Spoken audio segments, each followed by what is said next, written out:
Kami, bibigyan ko lang siya, dog food. Pwede niya naman kainin yun dun sa may ano niya, be. Uy, lalagyan niya. Oo. Minsan nga, din yun eh. Nalilito din ako kay Laki minsan eh. Parang lagyan niya. Parang di Yung nag-iisip. plato niya, di batin lang yung dog food, nandun lang.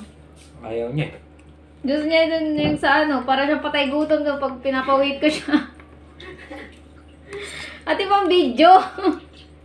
Naubos na nga pa siya pag pinag-away siya.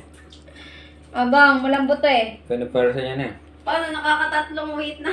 Wala pa din. Namamersa na yun siya eh. Bibigay mo ba o hindi? Minsan nga maalis na lang yun eh. Yung lang din niya na-weight, yung jerky. Yung dental sticks. Pati yung isa yung color red, yung jerky. Kanyang Wait favorite. lang ah, pupunta lang ako sa labas. Sige, Ikaw labas ka. nakatalikod. Sige, labas ka na. Pero itong weight, alam niya. Hindi ko alam paano yung natuto eh. Ito. Biscuit lang yung niya. Hindi. Late na yun naturoan ni ate. Yung bata pa yun. Pwede pa yun siya.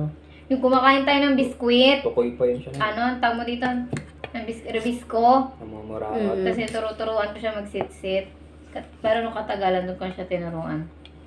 Pero at least, matalino siya. Hindi mo yun kaya. Siyempre, hindi mo naman naturuan yan. Nakatali nga lang yung sa gilid. Hindi mo yun kaya. Mas matalino pa rin sila. Nakatali sa gate.